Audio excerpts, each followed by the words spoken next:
Campaigning against Ffos-y-fran for about 3 or 4 years now, since the initial inquiry started about 3 years ago.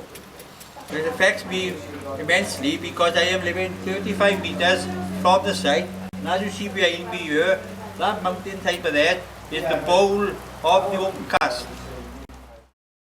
The mine itself is one of the biggest in the UK. It may even be one of the biggest in Western Europe. I mean, we've got to understand that it's going to last at least 15 years, perhaps even longer.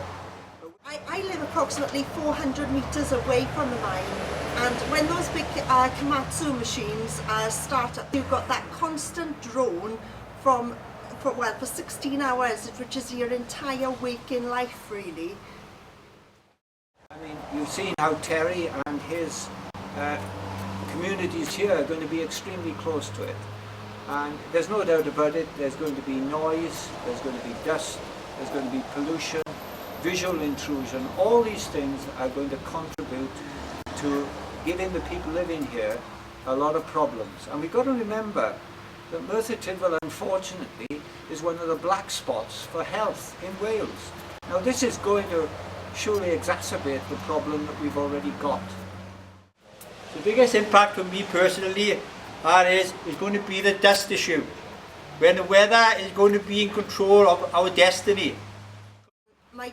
Both my children are asthmatic, and there's been a lot of news over the last few years on the effects of dust, especially coal dust, diesel fumes, and combination of diesel fumes and coal dust together have a terrible effect on asthmatics. Yes, this mine will have a massive impact because of the sheer size of it. It goes back nearly 2 miles by about 3/4 of a mile wide. It'd be like a crater on the moon. We believe there's been political manoeuvrings behind the scene here. We have evidence of past energy ministers putting pressure on the Welsh Assembly government. And we must remember this was a devolved issue which shouldn't have had anything to do with the Westminster government. The Welsh Assembly government have let down the people of Merthyr Tydfil, and they've been left down for the fact that they wanted this coal. We could have had a 500 metre buffer zone, but we know that a 500 metre buffer zone could possibly well have stopped this scheme because the coal is near my property by here.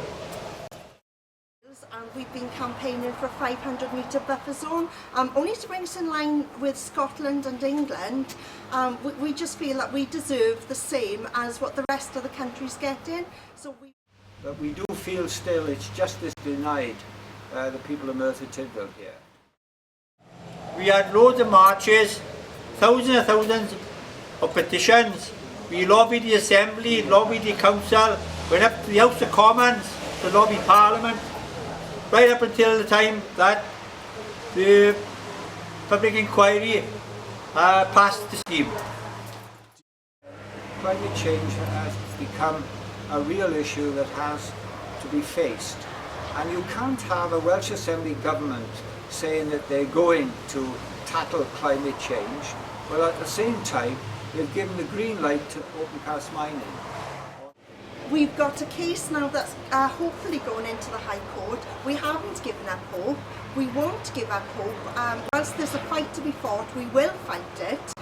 I know that a lot of the climate groups are listening to us now, that they've been shocked to realise the scale of this scheme. And when you think about it, Aberthaw is the biggest polluter in the country, and we are feeding from this mine the largest polluter in the country. It doesn't make sense.